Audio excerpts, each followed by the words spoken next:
స్వరాష్ట్ర కాంక్ష సాధించుకున్న తెలంగాణ స్వయం పాలన సమర్థవంతంగా చేసుకోగలుగుతుందా? చేతకాక చేతులెత్తేస్తోందా? సంపద సృష్టిలో సక్సెస్సా ఫెయిల్యూరా? నీళ్లు నిధులు నియామకాల ట్యాగ్ లైన్ రాజకీయ ప్రయోజనాలకు కేంద్ర బిందువు అయిందా? ప్రాంతీయుల్లో కొట్లాటకు ప్రాంతేతరులతో కొట్లాటకు తేడా తెలిసొచ్చిందా? ఉమ్మడి ఆంధ్రప్రదేశ్ విడిపోకుండా తెలంగాణ ఏర్పడకుండా ఆంధ్ర పాలకులు వేసిన ఎత్తుగడలు కొక్కొల్లలు. అందులో ఒకటి తెలంగాణ వైబుల్ స్టేట్ కాదని జరిగిన ప్రచారం. రాష్ట్రం విడిపోవాలంటే తెలంగాణలో పుట్టిన వాళ్ళే కాదు, ఇక్కడ నివసిస్తున్న స్టేక్ హోల్డర్ల అందరి సమ్మతి అవసరమని, హైదరాబాద్ రావాలంటే పాస్పోర్ట్ కావాలని వైఎస్ఆర్ ఎత్తుపడుపులు ఎద్దవచ్చేశారు. అంతకుముందు తెలంగాణ ఆంధ్ర రెండు కళ్ళు అంటూ చంద్రబాబు నాయుడు రెండు కళ్ళ సిద్ధాంతాన్ని వల్లించారు. ఆ తర్వాత కిరణ్ కుమార్ రెడ్డి తెలంగాణ ఏర్పడితే చిమ్మ చీకట్లో నిండుకుంటుందని ఎద్దవచ్చేశారు. తెలంగాణ వస్తే ఆంధ్రలోనూ తరిమి కొడతారనే భయభ్రాంతుల ప్రచారం మరికొందరు వినిపించారు. సమైక్యవాదం వినిపించిన ప్రతి నేత, ప్రతి పార్టీ ఏదో ఒక రూపంలో ఏదో ఒక సందర్భంలో తెలంగాణ రాష్ట్ర ఏర్పాటును వ్యతిరేకించిన వారు. తెలంగాణ డిమాండ్ను మనస్ఫూర్తిగా అంగీకరించారంటే అది అబద్ధం. తప్పనిసరి పరిస్థితుల్లో మాత్రమే వ్యూహాత్మక ఎత్తుగడగా నై తెలంగాణ అని నేరుగా అనకుండా అప్పుడప్పుడు జై తెలంగాణ అనే అర్థం వచ్చేలా అర్ధాంగీకారం తెలిపారనడంలో సందేహం లేదు.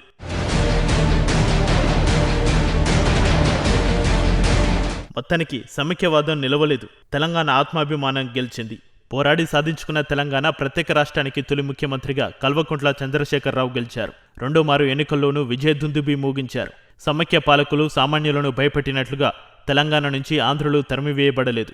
రాష్ట్రం చిమ్మ చీకట్లు కూరుకుపోకుండా వెలుగులు విరజిమ్మింది. అన్నపూర్ణ అంటే ఆంధ్ర అనే స్ఫురణ నుంచి తెలంగాణ మాగాణుల్లో పండే పంట పొలాలు ప్రతిబింబించాయి. జై కిసాన్ నినాదాన్ని నిజం చేసి దేశవ్యాప్త రైతు బంధుకు తెలంగాణ స్ఫూర్తిగా నిలిచింది. ఉమ్మడి ఆంధ్రప్రదేశ్ భౌగోళిక సరిహద్దులు విడిపోయిన బాంధవ్యాలు అలానే ఉన్నాయి. ఆంధ్ర, ఒడిశా, బీహార్ ఇలా రాష్ట్రం ఏదైనా సరే పట్టపోసుకునేందుకు వలస వచ్చే సామాన్యుడికి బతుకు తెరువునిచ్చి భరోసా నింపింది. వ్యాపార పారిశ్రామిక రంగాలకు తెలంగాణ బంగారు బాతుగా నిలుస్తోంది. దేశ ఆర్థిక వ్యవస్థకు ఊపిరినిచ్చే వనరుగా తెలంగాణ ఎదిగింది. స్వయం పాలనలో సాధించిన విజయాల్లో ఇవన్నీ మచ్చుకు కొన్ని ఉదాహరణలే.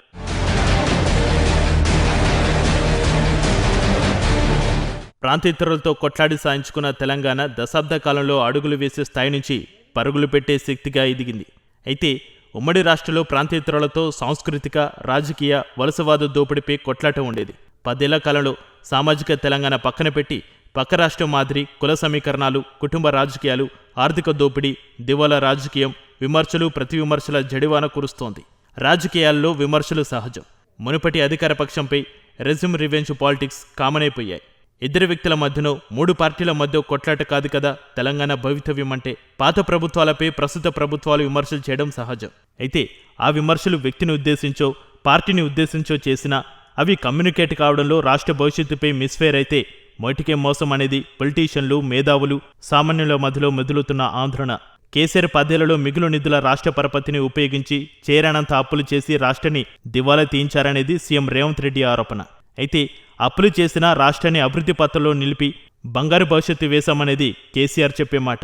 లంక బిందులు ఉంటాయనుకుంటే కాలి బిందులు కూడా లేవని రేవంత్ అంటుంటే సర్కార్ ఖజానా వస్తూ పోతుంటుందని, ఎలా ఖర్చు చేయాలో తెలియక దివాలా తీసిందని అనడమేంటని బీఆర్ఎస్ వాదన. రాష్ట్రం దివాలా తీసిందని సీఎం రేవంత్ రెడ్డి మాట్లాడమంటే పాలన చేతకాకపోవడమేనని అటు బీఆర్ఎస్ ఇటు బీజేపీ ఎదురుదాడి చేస్తున్నాయి.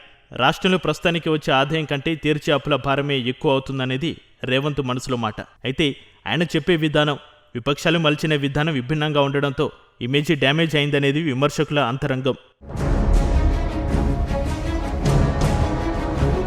దేశంలో ప్రతి రాష్ట్రం అప్పులు చేసే అభివృద్ధి కార్యక్రమాలు చేపట్టాల్సి వస్తుంది. తెలంగాణ కూడా ఇందుకు మినహాయింపు కాదు. ఆఖరికి కేంద్ర ప్రభుత్వం సైతం అప్పులు చేయడం తప్పనిసరి. చేస్తున్న ఖర్చు ఎక్కడ ఉపయోగిస్తున్నాం అనేది ముఖ్యం. సంపద సృష్టించే మౌలిక సదుపాయాల కల్పన జరుగుతుందా లేదా అనేది ఇంపార్టెంట్. యువజన సంక్షేమ కార్యక్రమాల కోసం వెచ్చించే సంక్షేమ, స్వయం ఉపాధి పథకాలు కూడా దీర్ఘకాల పెట్టుబడి ఉత్పాదకాలుగానే చూడాల్సి ఉంటుంది. ప్రతి సంక్షేమ కార్యక్రమాన్ని ప్రజాకర్షక పథకం అనుకోవడం పొరపాటే అవుతుంది. ప్రతి ప్రభుత్వానికి ఒక విధానపరమైన నిర్ణయాలు ఉంటాయి. కేసీఆర్ సర్కార్ తీసుకొచ్చిన జల విధానంలో కాళేశ్వరం ప్రాజెక్టు 2వ టర్మ్ ఎన్నికల్లో ఓట్ల వర్షం కురిపిస్తే 3వసారి ఎన్నికల్లో మునిగేలా చేసింది. ప్రాజెక్టు రికార్డు స్థాయిలో పూర్తి చేశారనే ప్రశంసతో పాటు పట్టుమని 10 ఏళ్లు కాకుండానే పర్రెలు బాయడంతో విమర్శలు ఎదుర్కోవాల్సి వస్తోంది. విచారణ కమిషన్ల ముందు ఏకంగా మాజీ ముఖ్యమంత్రి సమాధానం చెప్పుకోవాల్సి వస్తోంది. అవినీతి కోసమే ప్రాజెక్టు కట్టారని విమర్శలు వెలువెత్తాయి. అయితే ఉత్తరం నుంచి దక్షిణం వరకు తెలంగాణ 2 కొసలకు విస్తరించిన కాళేశ్వరం ప్రాజెక్టును కనుమరుగు చేసేందుకే సమైక్య పాలకుల చేతుల్లోని కీలుబొమ్మలు ఆడుతున్న నాటకమని బీఆర్ఎస్ ప్రత్యారోపణలు చేస్తోంది. ఉద్యమ సమయంలో నీళ్లు నిధులు నియామకాల స్లోగన్ కేసీఆర్కు బ్రహ్మాస్త్రాలు అయ్యాయి. అదే నీళ్లగన్ ఇప్పుడు కేసీఆర్కు రివర్స్ అయింది. ఉద్యోగ నియామకాల్లోనూ నిరుద్యోగుల ఉగ్రరూపానికి బలి కావాల్సి వచ్చింది. నిధుల విషయంలోనూ సొమ్మంతా కేసీఆర్ అండ్ కో అవినీతితో దిగమింగారనేది కాంగ్రెస్ బీజేపీల ఆరోపణలు. అయితే రాష్ట్ర వాట నీళ్లు వాడుకుని బీడువారిన పొలాలకు జలసిరులు పంపించి రాష్ట్రాన్ని అన్నపూర్ణంగా మారిస్తే అవినీతి అనడం దొంగే దొంగ అన్నట్లుగా ఉందనేది బీఆర్ఎస్ రివర్స్ పంచ్.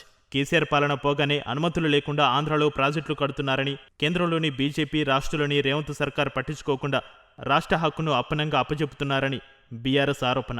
తాజాగా ఏపీ బనకచర్ల ప్రాజెక్టు కట్టడంపై వివాదం ముదురుతోంది. కృష్ణా గోదావరి నదులపై జరుగుతున్న అక్రమ ప్రాజెక్టులపై 3 ప్రభుత్వాలను ప్రశ్నిస్తోంది బీఆర్ఎస్. సంపద సృష్టి, కేంద్రం నుంచి నిధులు రాబట్టడంలోనూ సర్కార్ ఫెయిల్ అనేది బీఆర్ఎస్ విమర్శ. ఇటు ఉద్యోగ నియామకాల్లోనూ అప్పటి బీఆర్ఎస్ సర్కార్, ఇప్పటి కాంగ్రెస్ సర్కార్ ఎవరి ఖాతాలో వారు వేసుకుంటున్నారు. ప్రభుత్వాల పనితీరుకు 5 ఏళ్లకోసారి ప్రజలు తీర్పు చెప్పడం మన ప్రజాస్వామ్య విధానం. ప్రభుత్వాలు మారచ్చు, పాలకులు తెరమరుగు కావచ్చు, కానీ రాష్ట్రం మాత్రం అలాగే ఉంటుంది. రాష్ట్ర పరపతి ప్రతిష్టం అనేది శాశ్వతం. తొలి ముఖ్యమంత్రి కేసీఆర్, మలి ముఖ్యమంత్రి రేవంత్ రెడ్డి ప్రభుత్వాల విధానాలు, ప్రాధాన్యాలు, ఆలోచనలు విభిన్నంగా ఉండడంతో రాష్ట్రంలో వార్ ఆఫ్ వర్డ్స్ కొనసాగుతుంది. పార్టీలకైనా నేతలకైనా పవర్ కొన్నాళ్లే అనే విషయం అందరితో పాటు వారికి తెలిసిన నిజం. పాలకులు తీసుకొచ్చిన పథకాలు, చేసిన మంచి పనులకు ప్రజల నుంచి లభించే పేమెంట్ 10 కాలాల పాటు ఉంటుందనేది నిజం.